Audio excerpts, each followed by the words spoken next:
Hello dear student, आप सभी का एक बार फिर स्वागत करते हैं अपने इस यूट्यूब चैनल पे। आज के इस वीडियो में क्लास 10th गणित के लिए दो मोस्ट वांटेड क्वेश्चन करने वाले हैं। यदि आपको 2025 एग्जाम देना है और चाहते हैं कि 95 प्लस स्कोर करें मैथ में कम से कम समय में, तो आपके लिए दोनों क्वेश्चन मोस्ट वांटेड क्वेश्चन होने वाले हैं।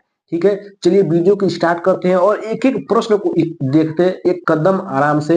यदि आपने मैथ में अभी तक कुछ नहीं पढ़ा है तो बस आपको मोस्ट वांटेड क्वेश्चन पढ़कर एग्जाम में जाना है, क्योंकि अब उतना टाइम नहीं बचा है कि आप पूरे किताब को दोबारा पढ़ पाएंगे। ठीक है, शुरू से पढ़ पाएंगे तो आपको कुछ नहीं करना है, बस आपको chapter wise most important question कर लेना है और बाकी जो मैं क्वेश्चन आपको करा रहा हूँ उसको करके आप एग्जाम में चल जाइए। एक भी नंबर नहीं कटेगा और आपका 95 प्लस स्कोर हो जाएगा कम से कम समय में।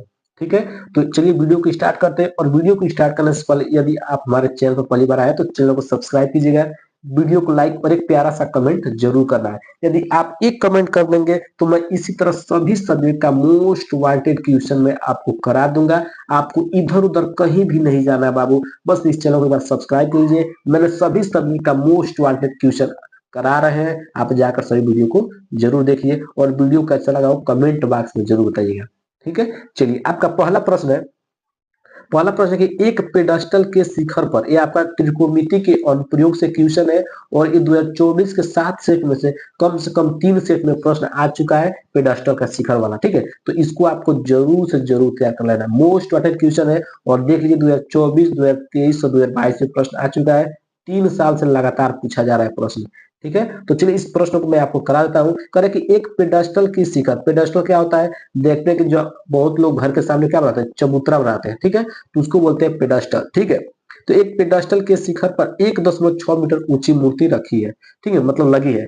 भूमि के एक बिंदु से मूर्ति के शिखर का उन्नयन कोण 60 डिग्री है और उसी बिंदु से पेडस्टल के शिखर का उन्नयन कोण 45 डिग्री है। तो पेडस्टल की ऊंचाई ज्ञात कीजिए। बहुत आसान प्रश्न है, बहुत आसान प्रश्न है और मोस्ट इंपोर्टेंट प्रश्न है, इसको आपको जरूर से जरूर ध्यान देना है। ठीक है, तो चलिए इसको कैसे करना मैं ऑलरेडी आपको बताया था। सबसे पहले मैं इसका डायग्राम बनाऊंगा, उसके बाद आपको क्या करूंगा मैं समझा दूंगा। ठीक है, तो कह रहा है कि एक पेडस्टल के शिखर, सबसे पहले आप एक पेडस्टल बनाइए। पेडस्टल क्या ध्यान समझिए, मान लीजिए इस तरह एक चबूतरा हो गया। ठीक है, ये क्या हो गया, चबूतरा हो गया, इसका नाम लीजिए ए बी। ठीक है, एक चबूतरा इस तरह हो गया।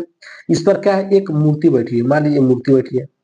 ठीक, ये क्या बैठी है, एक मूर्ति बैठी है जिसका नाम क्या नाम है, इसका नाम सी। ठीक, ये भी एक पेडस्टल है, इस पे पेडस्टल क्या बैठी है, मूर्ति बैठी है जिसकी ऊंचाई कितना दिया है, 1.6। ठीक है, ध्यान से समझिए, एकदम आसान प्रश्न है।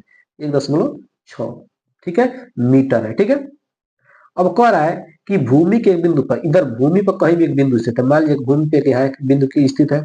ठीक, इस बिंदु का नाम लीजिए पी, कुछ भी नाम दे सकते हैं। ठीक है, भूमि पे एक बिंदु स्थित है पी। भूमि के एक बिंदु से मूर्ति के शिखर, मूर्ति का शिखर यही होगा। ठीक है, मूर्ति का शिखर यही होगा। शिखर का उन्नयन कोण 60 डिग्री है। ठीक है, तो यहां से जब इस मूर्ति के शिखर को आप देख रहे हैं तो कोण कितना बन रहा है, 60 डिग्री। तो कोण कब बनता है, क्षैतिज रेखा। क्षैतिज क्या होता है, जहां से आप खड़े हैं वहां से सीधी रेखा खींचिए, क्षैतिज रेखा हो गया। क्षैतिज रेखा और दृष्टि रेखा के बीच में क्या बनता है, कोण बनता है, उन्नयन कोण चाहे अवनमन कोण।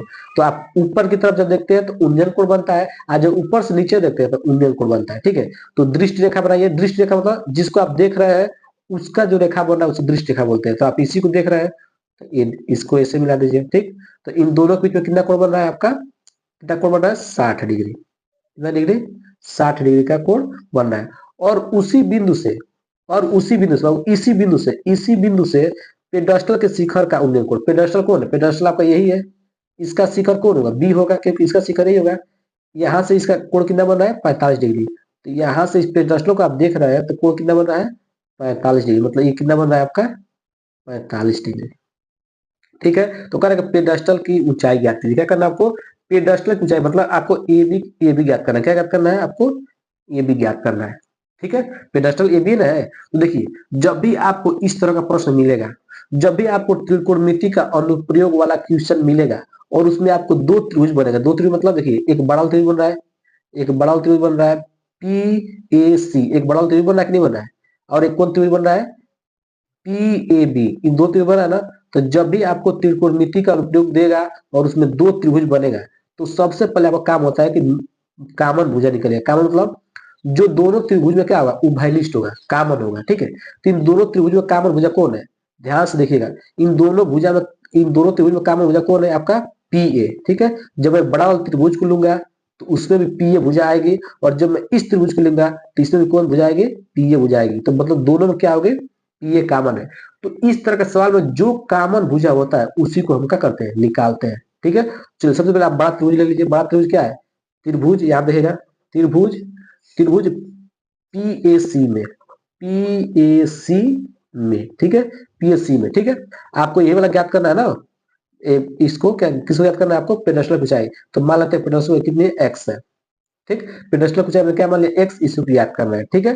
तो चलिए, ठीक है, तो पीएससी में बड़े त्रिभुज में क्या हो गया, लंब, लंब क्या है आपका, एसी, लंब क्या है, एसी, और आधार क्या है आपका, पीए, ठीक, ठीक है। तो लंब बटा आधार क्या होता है, टेन, टेन थीटा होता है, ठीक।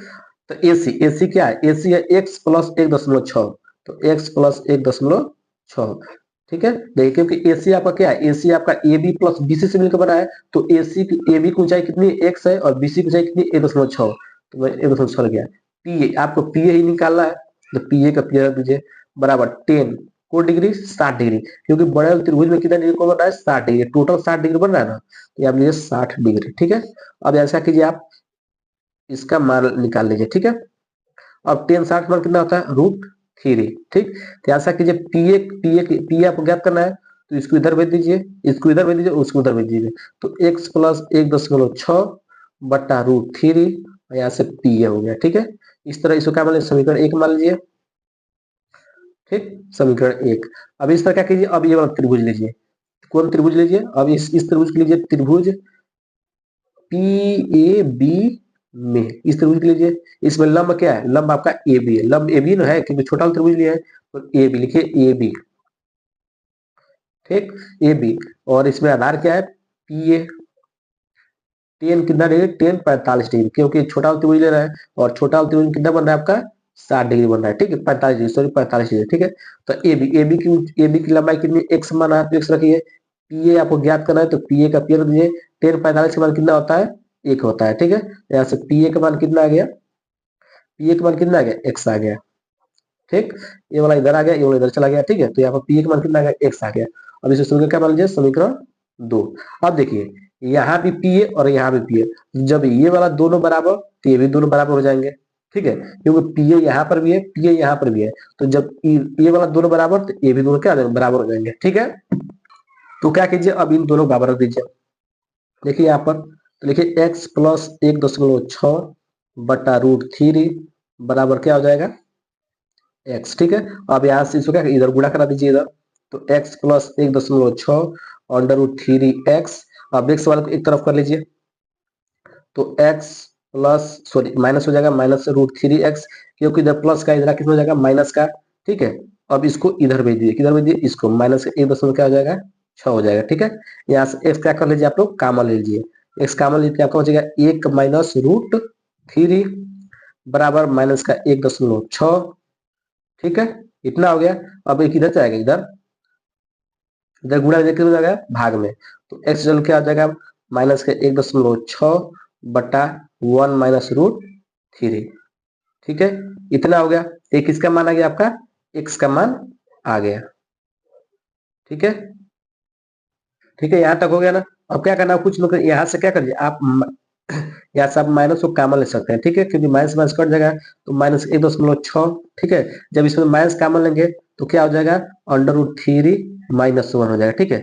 माइनस माइनस कैंसिल हो गया, एक्स जरूर क्या हो गया, माइनस 1.6 बटा √3 -1, ये आपको क्या हो गया, आंसर हो गया, ठीक है। क्योंकि आपको एक्स का ही मान निकालना था, क्योंकि पेडस्टल की ऊंचाई क्या माना था, अपना एक्स माना था, पेडस्टल की ऊंचाई क्या माना था, अपना एक्स माना था, तो आपको एक्स का वैल्यू मिल गया है। बस आपको इतना ही तक छोड़ देना है, ठीक है, कोई दिक्कत नहीं, चाहे तो आप हर का प्रमेय कर सकते हैं, तभी भी आपको पूरा नंबर मिल जाएगा, ठीक है। तो चाहे तो आप यहाँ तक भी छोड़ सकते हैं, ठीक है। आशा करते हैं कि प्रश्न आपको अच्छे से क्लियर हो गया होगा, ठीक है। अब हम लोग चलते हैं दूसरे प्रश्न पर। दूसरा प्रश्न क्या कर रहा है, दूसरा प्रश्न कर रहा है कि y के वे मान ज्ञात कीजिए जिनके लिए बिंदु इतना और इतना के बीच का दूरी 10 मात्रक। बहुत आसान प्रश्न, ध्यान से समझिएगा इस प्रश्न को, ठीक है। मैं आपको दो बिंदु दिया, एक बिंदु ए और एक बिंदु ए दिया, ठीक है। इस बिंदु का निशान कितना है 5 कामा -3। इस बिंदु का निशान कितना है 13 कामा y। ठीक, अब कह रहा है कि इन दोनों बिंदुओं के बीच का दूरी कितना है 10। कितना दिया है 10 दिया है। ठीक है, तो कह रहा है कि इस y का मान ज्ञात करना है। ठीक है, बहुत आसान है। दो बिंदु दिया है, उनके बीच का दूरी भी दिया है 10। कह रहा है कि इस y का मान ज्ञात कीजिए। तो कुछ नहीं करना है, बस आपको दूरी सूत्र लगाना है और उसको सॉल्व करना है, वहां से y का मान निकल जाएगा।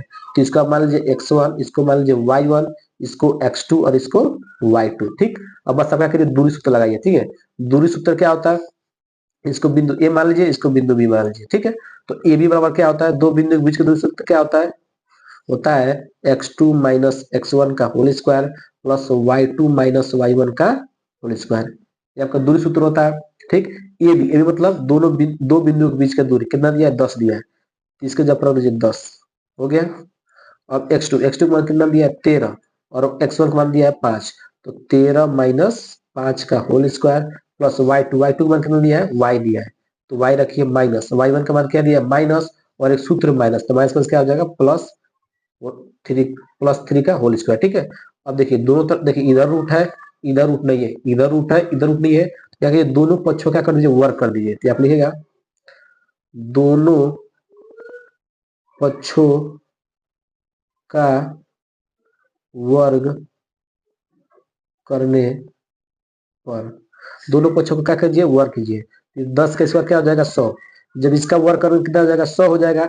और क्या आप जानते हैं कि इस जो वर्ग का मतलब स्क्वायर से क्या होता है रूट कट जाता है, तो इस तरह क्या हो जाएगा स्क्वायर से रूट कट जाएगा, तो क्या बचेगा 13 माइनस 5। ठीक है, चाहे एक बार मैं लिख देता हूँ आपको समझ में आ जाएगा। 10 का स्क्वायर अंडर रूट में 13 में से 5 जाए, 13 से 5 जाए कितना बचेगा आपका, कितना बचेगा 13 में से 5 जाए आपका बचेगा 9, आपका कितना बचेगा 9 5 9 5 14 8 बचेगा, कितना बचेगा 8 का स्क्वायर प्लस y प्लस 3 का होल स्क्वायर, और इसके ऊपर क्या चढ़ जाएगा आपका स्क्वायर। ठीक है, क्योंकि दोनों को वर्क किया।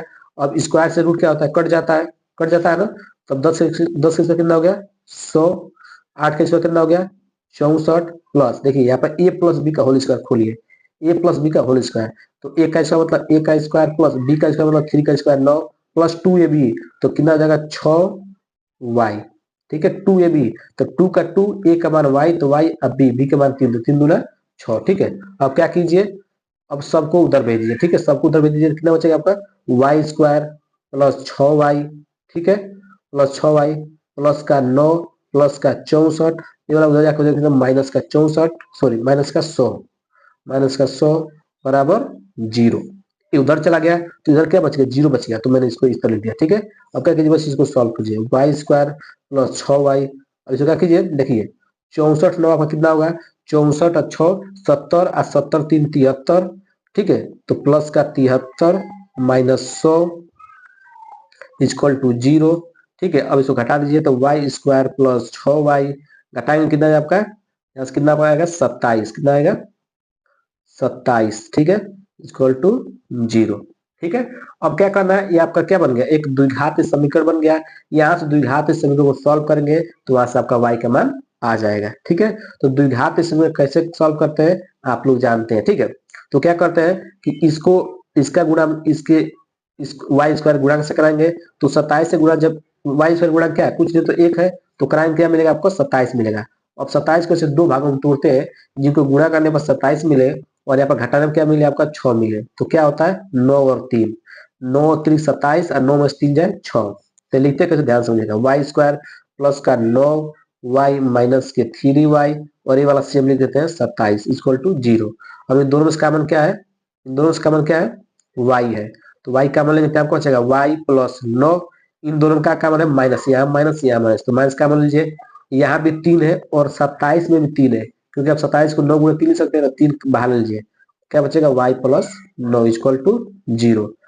अब जिसको देखिए ये दोनों सेम हो गए, तो इसको एक बार लिख दीजिए, आज जो कॉमन लिए है उसको एक बार लिख दीजिए, तो y माइनस 3 इक्वल टू 0। ठीक है, अब देखिए एक बार इसको 0 का रख दीजिए, एक बार इसको 0 का रख दीजिए। ठीक है, तो y प्लस 9 इक्वल टू 0 और y माइनस 3 इक्वल टू 0। ठीक है, यहाँ से y का मान आ गया माइनस 9, यहाँ से y का मान आ गया प्लस का 3। ठीक है, यही क्या हुआ आपके y का मान हो गए, और यही आपसे क्या करा था पूछ रहा था। ठीक है, आशा करते हैं कि आपको एकदम प्रश्न अच्छे से क्लियर हो गया होगा, कोई दिक्कत नहीं होगा बाबू समझने में। बस मैंने दूरी सूत्र लगाया है, दोनों पक्ष का वर्क किया है, काट दिया है, ठीक है, उसको सॉल्व करते गए। आपका यहाँ से द्विघात समीकरण बनाया गया है, और द्विघात समीकरण आपको सॉल्व करने आता होगा, नहीं आता होगा तो सीख लीजिएगा। ठीक है, तो चलिए आशा करते हैं कि दोनों प्रश्न आपको क्लियर हो गए होंगे, कोई दिक्कत नहीं हुआ होगा, दोनों मोस्ट इंपोर्टेंट क्वेश्चन थे। ठीक है, तो चलिए